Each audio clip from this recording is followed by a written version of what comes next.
Hi everyone, this is Dave from Geekanoids, and this is an update for you, a little way into the project that I'm doing with the Kodak Playtouch cameras. Now, throughout the reviews that are recorded with the Kodak Playtouch, you'll hear me mentioning different microphones, and I wanted to give you a look at some of the microphones that I'll be testing throughout this project. Now, at the moment, I'm recording with the built-in microphone on the Kodak Playtouch, so that gives you an idea of the audio quality you can expect from the built-in microphone. Now, the first microphone you'll probably hear me mentioning is the Sony clone microphone. This is it here. It's a very cheap microphone. You can pick this up for under £10 in the UK. Now, you can buy an official Sony one. That's going to cost you around about £30 to £40. These are sort of copies of the Sony one, but the quality is extremely good. So what I'm going to do is I'm going to pause this video briefly, and then the next set of audio you'll be hearing will be recorded with this microphone. So now the audio you're hearing is being recorded with the Sony clone stereo microphone. I think you'll agree that it improves the audio a great deal.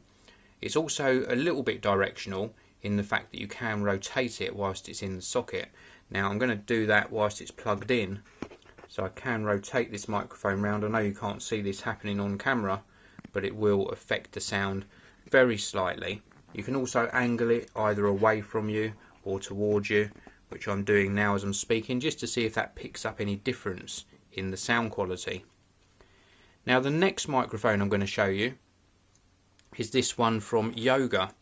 This is a Yoga mini tie clip microphone. This was sent to me by Kodak to test with the Playtouch.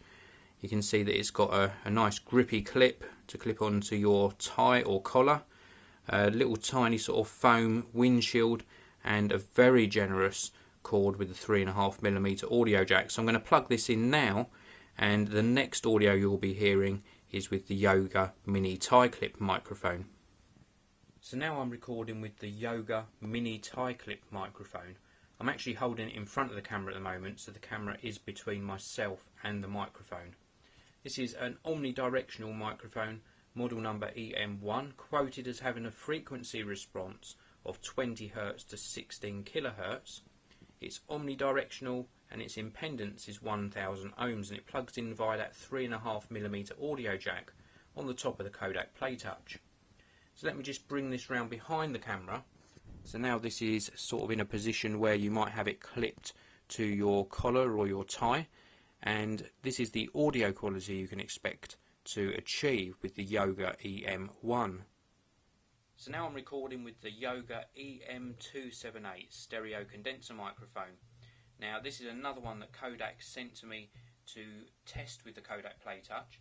It's a stereo microphone. It's got a switch here, so you can switch it to mono if you want, and it actually runs off of a single AA battery. You can see I've got a coiled cord here that connects it via the 3.5mm audio jack to the camera. It also comes with a non-coiled cord as well. Now at the moment it's actually got the Kodak Playtouch between myself and the microphone, so I'm going to pull this behind the camera, and this gives you a better idea of the quality when I'm holding it nearer to my mouth. Now this is a unidirectional microphone.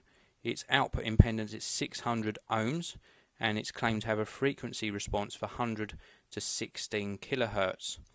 So this is the sort of quality you can expect if you plug in the EM278 from Yoga to the Kodak Playtouch. So the last microphone I'm going to demonstrate with the Kodak Playtouch is my Sennheiser EW100 G2. This is a wireless microphone setup. We've got a receiver unit here which is currently plugged in via this cord to the Kodak Playtouch, and we've got a sender unit here which you would normally clip onto your belt. And then this has a lapel microphone attached to it. You can see that here, and I'm going to actually take this round behind the camera now and clip this to my collar. So this is in a position where you would normally have the microphone for recording the audio. I'll just give you a very close-up look of the EW100 G2. This is the sender unit. Both units are more or less the same. We've got an LED display here which is showing you the microphone level, battery level, etc. Also the channel or frequency that I'm actually transmitting on. We've got a little antenna coming out the top which gives you some good range, and this runs off of 2 AA batteries. The same with the receiver unit. We've got the same display on the top showing the levels, and this runs off the same 2 AA batteries in this unit here.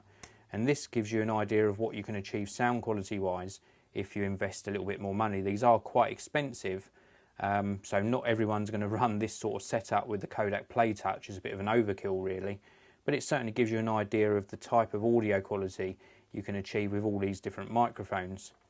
So I hope you found this video sort of useful. It shows you what the Kodak Playtouch's internal microphone is capable of, what you can achieve by just investing under £10 in one of these little Sony clone stereo mics, and then some different price points as well with the Yogas by investing a little bit more on a lapel microphone or on one of these handheld stereo microphones, all the way up to something like a professional level Sennheiser EW100 G2. Well, thank you very much for watching. I hope that you are enjoying the videos that I'm recording with the Kodak Playtouch. If you've got any questions, please leave them in the comments below, and I'll see you in the next video. This video review is sponsored by Crucial, the memory experts. They provide reliable PC, notebook and Mac memory to boost your system performance and improve your general workflow.